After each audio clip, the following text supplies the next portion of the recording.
너무 많은 희생자가 나올 수 있습니다. 펜트하우스 시즌3 시비야 예고에서 조비서의 대사입니다. 시비야 예고에서 주단태가 정신병원을 탈출해서 한국으로 돌아오게 되고 그에 맞춰 출소를 한 것으로 보이는 조비서가 10개의 폭탄을 들고 출격합니다. 이전 영상에서 그 폭탄을 심수련과 로건의 약혼식에서 터뜨리는 것이 아닐까 생각했는데 그게 아닌 것 같습니다. 시비야 예고편을 다시 여러 번 돌려보니 주단태가 있는 장소가 펜트하우스였습니다. 펜트하우스에서 심수련 보고 싶으니까 빨리 와 라고 말하며 심수련을 기다리고 있는 것으로 보이는 주단태였습니다. 그 장면 직전 헤라펠리스 관리실로 보이는 장소로 달려간 로건이 나오고 무언가를 목격한 것으로 보이는 심수련의 모습이 나왔습니다. 정리해보면 주단태가 조비서를 시켜 폭탄을 준비하고 그 폭탄을 펜트하우스에서 터뜨릴 것으로 보입니다. 펜트하우스에 들어간 주단태가 심수련을 불러내기 위해 누군가를 납치한 것으로 보입니다. 주단태가 단순히 심수련을 불렀다면 그 장소에 심수련이 가지 않을 것이 뻔하니 심수련의 사람 중 누군가를 납치해 펜트하우스에 감금하고 있을 것이고 그 인물이 있는 펜트하우스에 폭탄을 터뜨리겠다고 말하지 않을까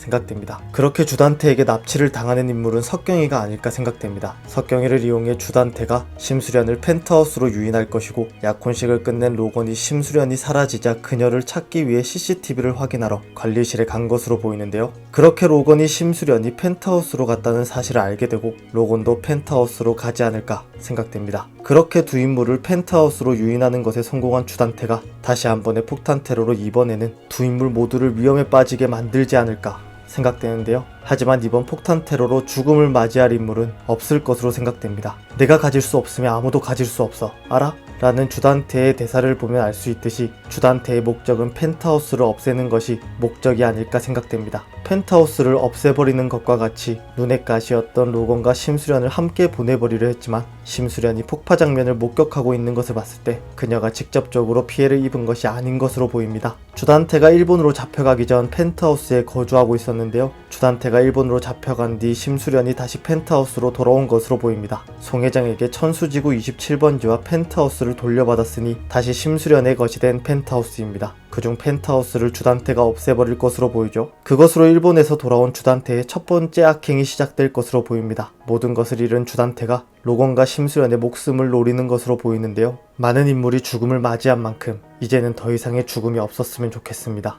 시비야의 예고편에 등장하는 주단태가 500억의 빚을 진 사채업자들이 주단태를 찾아가지 않을까 생각되는데요. 그들이 과연 어떤 역할을 하게 될까요? 사채시장 쪽에서 가장 악질인 인간들이라 포기를 모르는 사람들이라는 로건의 대사처럼 천서진을 협박하기 위해 단발성으로 등장할 것 같지는 않아 보이는데요. 사채업자들이 주단태를 향한 복수에 조금이라도 역할을 하지 않을까 생각됩니다. 다른 의견으로는 주단태가 사채업자에게 잡히게 되고 고문을 당하다 입이 찢어지게 된 후 심수련을 협박해 돈을 만들겠다고 설득하여 그들에게서 탈출하게 된다는 흥미로운 예측도 있었습니다. 충분히 그럴 수도 있다고 생각되네요. 마지막으로 달려가고 있는 펜트하우스입니다. 주단태가 마지막 발악을 하고 있는 것으로 보이는데요. 로건과 심수련의 사이다 복수를 기대해보겠습니다. 오늘 준비한 영상은 여기까지입니다. 시청해주셔서 감사합니다.